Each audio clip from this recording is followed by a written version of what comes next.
Salut à tous, on se retrouve aujourd'hui pour une nouvelle vidéo. Ça sera une FAQ, rien de super original, mais en fait vous avez été plusieurs à nous poser des questions au fur et à mesure de notre voyage, des choses qu'on ne pensait pas essentielles à aborder, mais au final les questions revenaient tellement que sur une vidéo du débriefing de la Corée, on vous a demandé de nous poser des questions, comme ça on pourrait faire une petite FAQ. Donc on vous poste cette FAQ juste après notre voyage en Indonésie, et là en ce moment on est en Australie en train de faire un road trip en van, c'est le petit décor que vous pouvez voir juste derrière nous. Donc comme ça vous fait un petit teasing, parce que c'est les vidéos qui vont arriver juste après cette FAQ en fait. Du coup on va pas avoir plus de temps, on attaque. Ouais, il y a eu quelques questions un peu perso, donc vraiment sur nous, qui on est, etc. Donc on va aborder ces questions-là avant de passer au plus gros morceau. Donc la première question, c'est la plus simple. Comment on s'appelle? C'est vrai qu'au final dans les vidéos on parle très peu de nous, donc du coup il y en a qui savent même pas comment on s'appelle ou quel âge on a, donc c'est assez basique, mais c'est des questions qui sont revenues assez logiquement en fait. Donc moi je m'appelle Jonathan, j'ai 28 ans, 29 dans quelques semaines là, quelques jours. Bah, pour répondre à tous les deux, on habitait en région parisienne dans le Val d'Oise et je suis toujours pompier mais en dispo depuis, ça fait bientôt 10 ans que je faisais ce métier. Moi je m'appelle Lan, donc ça s'écrit L-A-N, tout simplement, il n'y a pas de E, il n'y a pas d'accent, il n'y a pas de je ne sais quoi, c'est tout simple, c'est Lan. J'ai 29 ans, je vais avoir 30 ans moi cette année et je suis infirmière, donc voilà, pompier infirmière, super original. Je suis infirmière depuis 2014, donc ça va faire 5 ans, et pareil que Joe, vu que tous les deux on est fonctionnaires, on a pris une disponibilité, donc en fait c'est un congé sans solde pour pouvoir partir. Un truc qui est pas mal ressorti fatalement, c'était le couple, vu qu'on est en couple. Du coup vous avez eu beaucoup de questions là-dessus, donc on va rester assez basique, parce que voilà, c'est un peu de la vie privée. Un truc qui est revenu beaucoup, c'est depuis combien de temps on est ensemble. Ce mois-ci ça fera 11 ans qu'on est ensemble. Ouais, voilà, donc on est un vieux couple, hein, on est ensemble depuis le lycée. On s'est rencontrés via des amis communs juste après le bac. C'est ça. Donc voilà, depuis on est ensemble, depuis on voyage ensemble, donc voilà. On a eu 2-3 fois une question, c'était soit pendant un live Instagram ou des questions un peu dans la partie privée de Instagram. C'était en tant que couple, est-ce que vous appréhendiez de partir ensemble pendant 1 an en voyage, sachant qu'on allait être vraiment H24 ensemble, 7 jours sur 7 ensemble? Et la réponse c'est oui et non. On a attendu 11 ans pour le faire. On l'appréhendait pas dans le sens où de base on n'est pas un couple qui se dispute hyper souvent. Voilà, on arrive quand même à vivre ensemble sans se prendre la tête pour de la merde, hein. Si on a un truc à se dire, on se le dit. Mais on s'est quand même dit, voilà, est-ce que tu te sens prêt à le faire? Si t'as un truc à me dire, tu me le dis, comme on fait au quotidien en fait. Donc au final... non.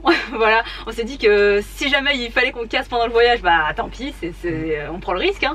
Mais moi j'étais pas inquiet sur notre couple, c'était plus sur les situations, tu vois, quand t'es fatigué, tu sors de l'avion, il fait chaud, tu t'es fait arnaquer le taxi, t'as envie d'aller à l'hôtel, ça te saoule, tu te trompes d'itinéraire, tu vois. Moi c'est plus dans ces situations là, je me demande est-ce qu'on va complètement péter un câble et s'envoyer chier comme pas possible.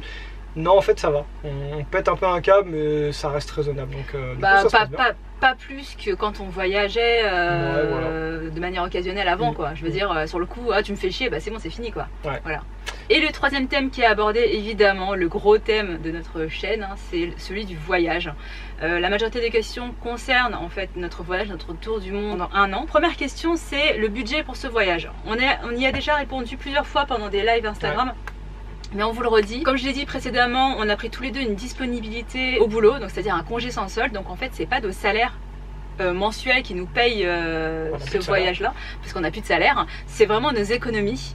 Une partie économie, donc de l'argent qu'on avait à la banque, et une grosse partie de la vente de notre appartement. Et de tout ce qu'on a.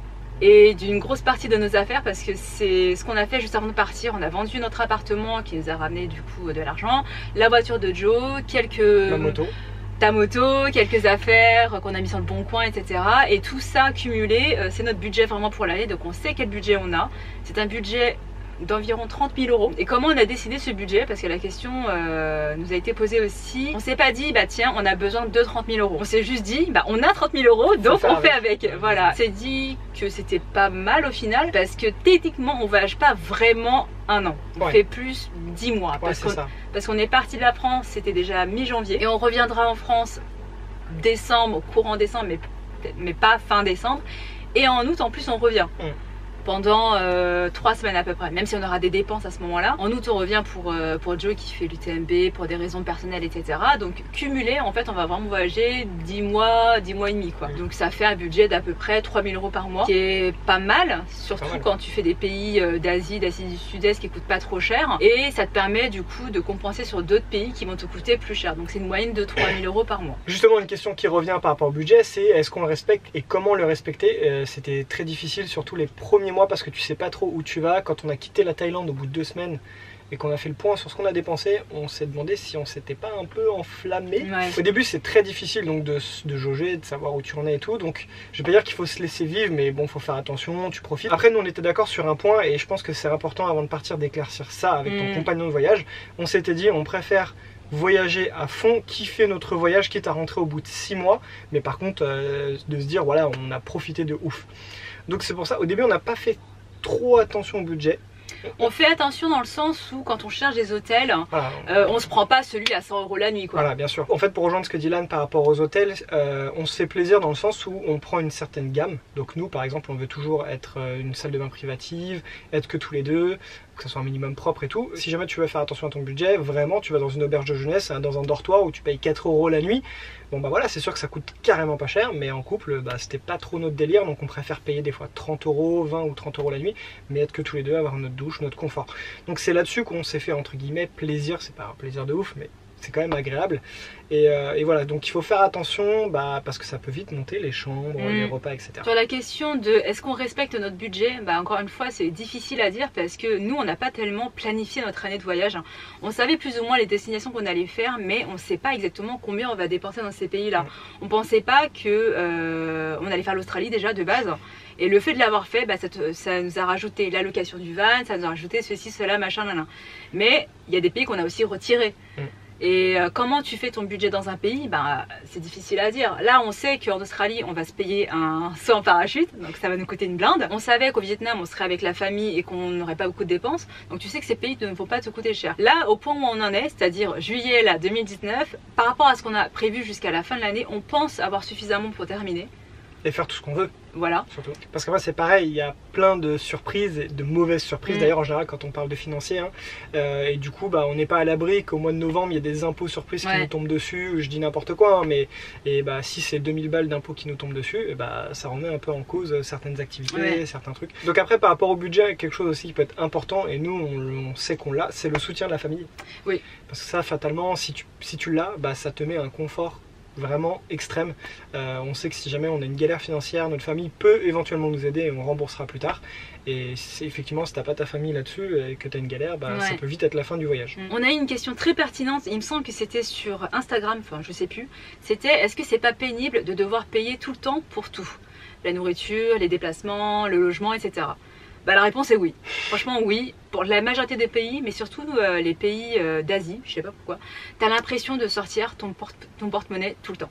Non mais c'est même pas tout le temps, c'est même plusieurs fois par jour quoi. Non mais quand tu dis tout le temps, c'est plusieurs fois par jour. Ah oui d'accord, ok. C'est-à-dire le matin tu vas payer pour ton petit déj, tu vas aller manger dehors, tu vas payer, il y a une visite que tu vas faire, tu vas la payer, pour garer ton scooter tu vas payer, pour faire ceci tu vas payer. Et même si c'est des sommes parfois dérisoires, ou parfois ça coûte très cher, c'est vrai que c'est chiant de tout le temps sortir ton argent. Au final en termes de dépenses, tu fais les mêmes dépenses quand tu es à la maison, sauf que tu les vois pas en fait, parce que ton loyer il est prélevé sur ton compte, tes impôts c'est la même chose, tes courses tu les fais une fois, plusieurs fois dans la semaine, mais t'es pas en train de tout le temps sortir ton argent. Et en plus, vu que nous on reste pas très longtemps dans les endroits où on loge, on est obligé de chercher tout le temps des logements. Parfois on passait des heures et des heures sur Booking pour chercher des logements. Alors ça n'a rien à voir avec la question, mais voilà. Mais ça rajoute au fait que tu es tout le temps en train de chercher à manger, de payer pour manger, de sortir pour manger. Et c'est vrai que ça peut être... Donc c'est pour ça aussi que là l'aventure en van en Australie, ça peut être agréable parce que du coup tu fais tes courses, tu as ton plein d'essence et techniquement en plus tu peux faire des campsites gratuits. Donc tu peux ne rien payer pendant plusieurs jours et ça c'est assez agréable. Maintenant il y a des fois on est content de payer aussi parce que quand même des fois quand on fait des bonnes activités ou quand on fait des super excursions, bon sur le coup tu payes, c'est chiant mais t'es content après. Alors que des fois par exemple pour garer ton scoot et le mec il te demande 2 balles, Tu vois, ça fait chier. Ou pour là, des fois, ça nous arrivait de garer le van et ça te coûte 10 balles. Bah, c'est pareil, ça fait chier. Mais bon, c'est un peu le cas, que tu sois en voyage ou pas, dans tous les cas. La question suivante est très difficile, je pense. Quel est votre pays préféré? Alors, je pense que ça dépend pour quels critères, pour les vacances, pour vivre, etc. Déjà, il y a ça qui rentre en compte. Et c'est difficile, c'est vraiment difficile parce que ça dépend pourquoi. Mais je pense que de manière générale, pour répondre comme ça, je dirais que moi, c'est la Corée. Surtout Séoul. Je sais pas pourquoi, mais j'adore cette ville, je la trouve trop bien. Moi, je pourrais y vivre, mais pas y travailler. Ah non, ouais, clairement.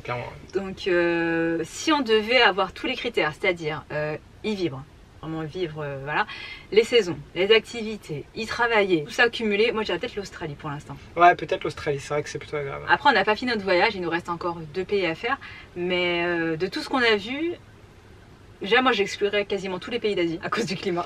Mais non, moi c'est plus par rapport au travail que j'exclurais tous les pays d'Asie. Après par contre l'Australie, c'est vrai que c'est pas mal pour tous les points que tu as énumérés, mais par contre t'es pas dépaysé plus que ça, quoi. Je veux dire, c'est sympa, il y a des trucs qui sont différents de chez nous, mais je pense qu'en 1 ou 2 mois, c'est bon, t'as plié le truc, c'est comme si t'étais à la maison, quoi.